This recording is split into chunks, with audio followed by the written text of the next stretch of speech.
હિન્દુ ધર્મમાં રક્ષાબંધનનું અનોખું મહત્વ રહેલું છે. રક્ષાબંધનના દિવસે બહેન ભાઈના હાથે રાખડી બાંધે છે અને લાંબા આયુષ્યની પ્રાર્થના કરે છે. તેમજ ભાઈ બહેનને ભેટ આપીને તેની રક્ષા કરવાનું વચન આપે છે. પરંતુ આ વખતે રાખડી કયા શુભ મુહૂર્તમાં બાંધી શકાશે તેની માહિતી મેળવીએ. નમસ્કાર મિત્રો, હું રવિભાઈ જોશી, ઇન્ટરનેશનલ એસ્ટ્રોલોજર અને વાસ્તુ એક્સપર્ટ, આપનું હાર્દિક સ્વાગત કરું છું. મિત્રો, ભાઈ બહેનનો પવિત્ર તહેવાર એટલે રક્ષાબંધન. આપણે સૌ જાણીએ છીએ કે ભાઈ બહેનના કોઈ પણ તહેવારની ઉજવણી આપણે કરતા હોઈએ, ખાસ કરીને જ્યારે રક્ષાબંધન અથવા ભાઈ બીજની ઉજવણી કરતા હોઈએ તો એ પ્રેમનું પ્રતીક છે. એમાં કોઈ મુહૂર્ત અથવા કોઈ પણ પ્રકારની પૂજા પ્રયોગ ન કરીએ તો પણ એ આપણને સારું ફળ જ આપે છે.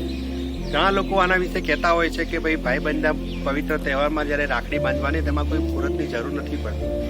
વાત પણ સાચી છે કે કોઈ મુહૂર્તની જરૂર નથી. તમે કોઈ પણ સમયે ભાઈ બહેન એકબીજાને રાખડી બાંધી શકે છે. પરંતુ આપણે કંઈક સારું પ્રાપ્ત કરવું હોય, કંઈક વિશેષ પ્રાપ્ત કરવું હોય તો ચોક્કસ સારો સમય આપણને મળતો હોય તો આપણે એને ધ્યાનમાં રાખીએ તો જે ફળ મળે છે એનાથી સવિશેષ ફળની આપણે પ્રાપ્તિ કરી શકીએ છીએ. અને ખાસ બહેનો એટલા માટે તો રાખડી બાંધે છે કે ભાઈની રક્ષા થાય, એટલે તો આપણે એને રક્ષાસૂત્ર કહીએ છીએ. તો સમગ્ર વર્ષ દરમિયાન ભાઈ બહેન બંનેને ફાયદો થાય એવા કયા મુહૂર્ત છે અને કેવી રીતે પૂજા પ્રયોગ કરીશું એના વિશે આપણે આ વિડીયોમાં માહિતી મેળવીશું. મિત્રો, સૌથી પહેલા તો કેવી રીતે પૂજન પ્રયોગ કરવો એના વિશે જોઈએ. આપણે તો જ્યારે પણ આપણે રાખડી બાંધતા હોઈએ ત્યારે ભાઈએ પૂર્વ દિશામાં રહેવાનું છે અને એમનું મુખ પશ્ચિમમાં આવશે, અને બહેન જ્યારે રાખડી બાંધે છે ત્યારે બહેનનું મુખ પૂર્વમાં આવશે. આ બાબતનું ખાસ ધ્યાન રાખવાનું છે, કેમ કે પૂર્વ દિશા અતિ પવિત્ર દિશા છે અને ભાઈ બહેનનો પ્રેમ પણ પવિત્ર છે. માટે પૂર્વ દિશામાં ભાઈએ ઊભા રહેવાનું છે, એમનું મુખ પશ્ચિમમાં રહેશે, અને બહેન જ્યારે રાખડી બાંધે અને તિલક કરે ત્યારે બહેનનું મુખ પૂર્વમાં રહે. એ પોઝિશનમાં આપણે જે છે એ બહેન ભાઈને રાખડી બાંધશે તો એનાથી સારો એવો લાભ આપણને પ્રાપ્ત થઈ શકે છે.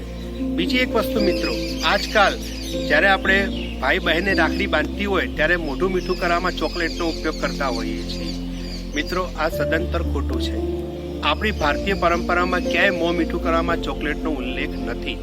તમે ચોકલેટ આપી શકો છો, એનાથી કોઈ વિરોધ નથી. પરંતુ જ્યારે આપણે રાખડી બાંધતા હોઈએ, એક સકામ પ્રેમથી આપણે ભાઈને રાખડી બાંધતા હોઈએ ત્યારે મોં મીઠું કરવામાં આપણે સૌથી પહેલા ગોળનો ઉપયોગ કરવો જોઈએ, કેમ કે ગોળથી વિશેષ કશું જ શુદ્ધ નથી મિત્રો. તો ગોળનો ઉપયોગ કરી શકીએ છીએ. દહીંમાં ખાંડ નાખી અને મીઠું દહીં આપણે ભાઈને ખવડાવી શકીએ છીએ. આવું પણ શક્ય ના હોય તો લાડુ અથવા પેડાનો પણ ઉપયોગ આપણે કરી શકીએ છીએ. આના દ્વારા આપણે મોઢું મીઠું કરાવીશું તો ભાઈનું જે છે એ સમગ્ર જીવન આવી જ રીતે ગળ્યું અને હર્યું ભર્યું રહેશે. આટલું કર્યા પછી આપણે આપણા ઈષ્ટદેવને પ્રાર્થના કરવાની છે કે મારા ભાઈના અને ભાઈના કુટુંબના તમામ સભ્યોની ભગવાન રક્ષા કરો અને એમની મનોકામના પૂર્ણ કરો. ભાઈએ પણ પોતાના ઈષ્ટદેવને પ્રાર્થના કરવાની છે કે મારી બહેન અને એના સમગ્ર કુટુંબીજનો સમગ્રનું કલ્યાણ થાવ અને એમના પર સદાય ભગવાનની કૃપા બની રહે. હવે વાત મુહૂર્તની. તો આ રક્ષાબંધને આપણે કયા સમયે ભાઈને રાખડી બાંધીએ તો આપણને સવિશેષ લાભ ભાઈ અને બહેનને મળી રહે. તો મુહૂર્ત છે મિત્રો બપોરના 2 થી માંડી અને રાત્રે 8 સુધી. બપોરે 2 થી રાત્રે 8 દરમિયાન જો આપણે ભાઈને રાખડી બાંધીશું તેનું સવિશેષ મહત્વ રહેલું છે. સારામાં સારું મુહૂર્ત છે અને આ મુહૂર્તમાં જો તમે રાખડી બાંધશો તો ઈશ્વરની કૃપા બની રહેશે. નમસ્કાર.